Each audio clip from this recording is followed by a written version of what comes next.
What's going on, guys? It's Lex123 here with my sister, Alana. And today we're here to talk about our 5 most disappointing movies of 2019. Yeah, right here somewhere. I'll put it right there. Or you could put it up here, that's fine too. Stop. I'm a little sick right now. Get it? Sick of these movies. For real. No, really, I'm pretty sick. I'm kind of sick too. Yeah, we're gonna name 5. But do you have any honorable mentions that are not in the top 5 that you want to talk about, or any that almost made it? Oh, that almost made it? Yeah, for me it would be like Gemini Man almost made it. Let's see here. I've been hearing Cats. Cats. Hearing Cats was pretty bad. Men in Black almost made it, but Chris Hemsworth and Tessa Thompson saved it for me. Triple Frontier almost made it. Okay, so remember, this is a 5 most disappointing list, not the 5 worst movies, which it could also be the worst. These are disappointing, as in I had expectations, and they were not only not fulfilled, but they were kind of just like the bottom fell out of these movies. Right? Number 5 is Lion King. Okay, so Lion King could have been an awesome movie, right? Okay, yeah, I see where you're coming from. Okay, so the benefit of having this movie made, the visuals were amazing, great. That is the only good thing about the movie.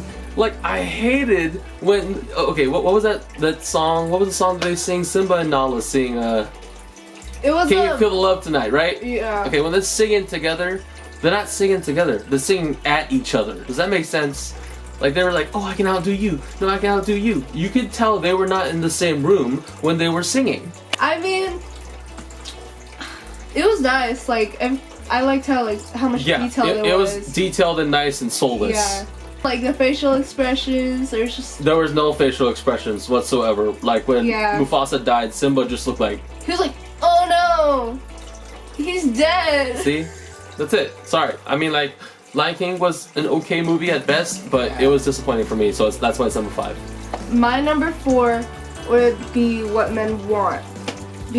So, it would be my number 4 because the plot of the whole movie was that women should have the same equal rights as men in the workplace, right?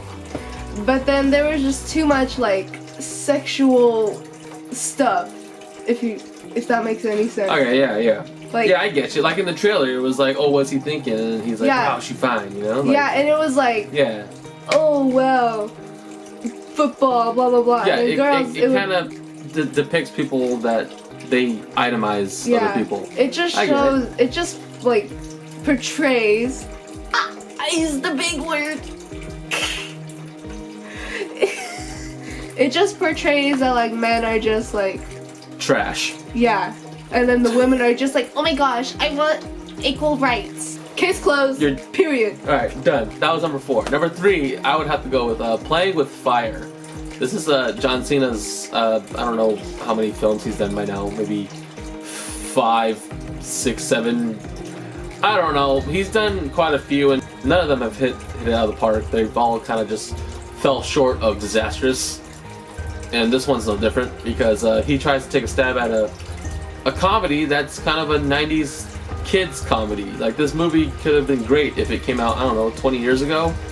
Because the humor is like kind of just slap on the knee and like, ha ha ha, your mom. And, you know, it's old humor, and John Cena's not there yet when it comes to those serious moments in a movie, which there's some in this movie where it's trying to hit with the family audience, and it doesn't hit because John Cena's not there yet, you know? Like, he's good at some humor, like, oh, he's the guy with the police haircut and the buff ex-Marine guy that you can poke fun at. Yeah, because he looks like that, of course, yeah. But other than that, he's very limited at this point in time. Like, you know, like, I feel like this movie was trying to be like The Rock's Tooth Fairy, in a way. Like, you know, The Rock had Tooth Fairy. It was a kids, family-friendly movie. Now John Cena's trying to be in Playing with Fire, and unfortunately there's like almost no fire because the fire is a figure of speech, it's because his character doesn't like dealing with kids, and all of a sudden, bam, kids are in his face. But yeah, the movie had so many things that didn't really make sense. That's number 3. Number 2 for me would be Intruder. So, I didn't like Intruder because of how predictable it was.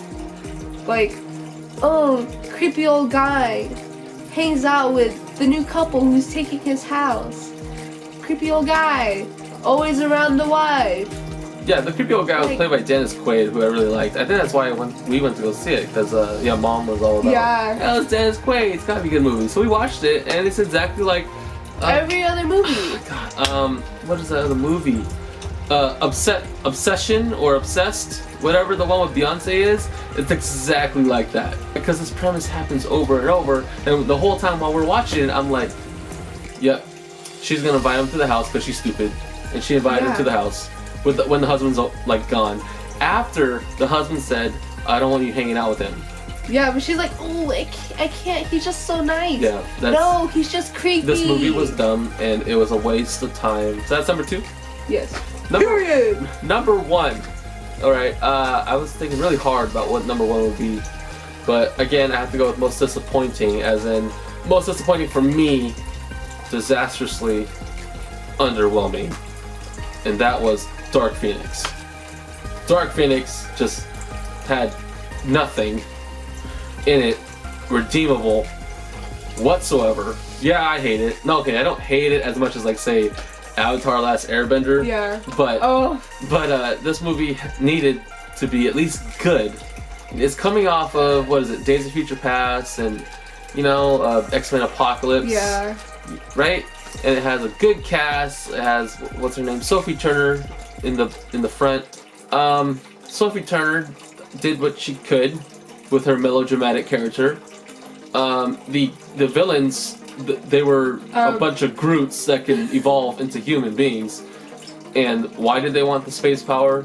We'll never know. Nobody knows, because they just said we need it, because they're whiny kids that need the power.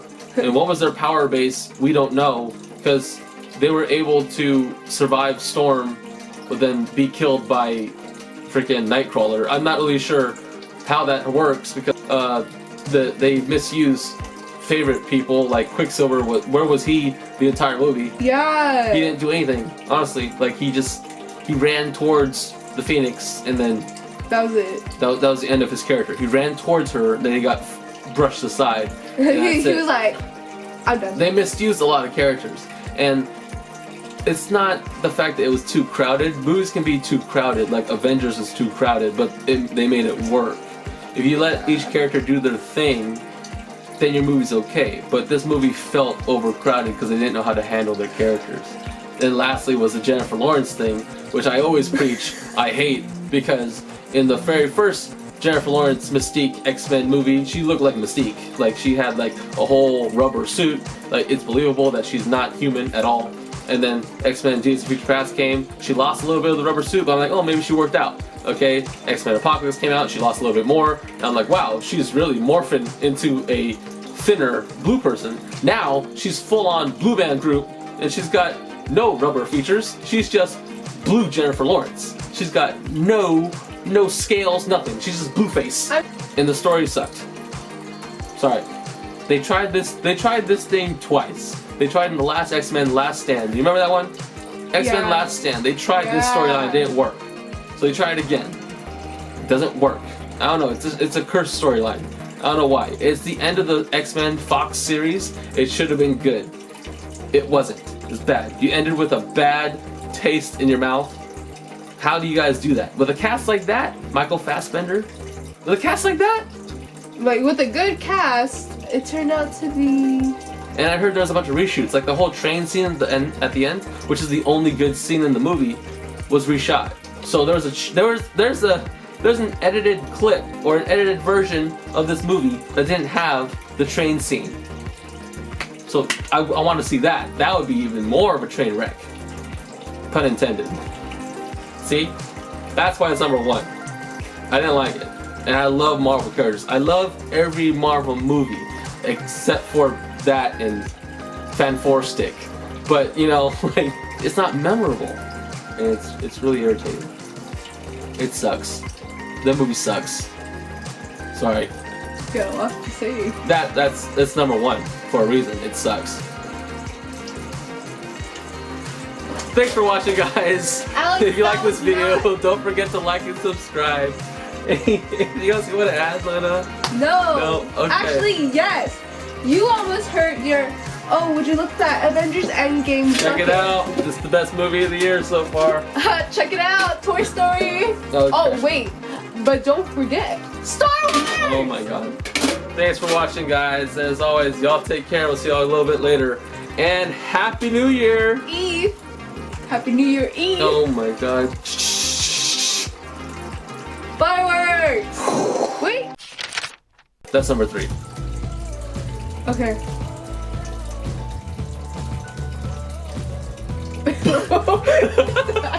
Is that it? What? I just filmed 3. No, I'm not doing it out of order. Just go 4 and then I'll go 3. That was the plan. 5, I can't. 4, 3, 2, 1. No. So, my number 4 would be what men want. Because.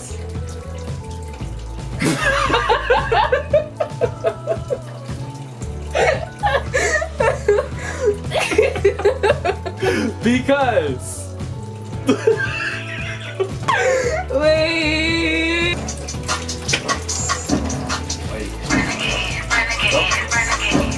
Go. Got one. Go.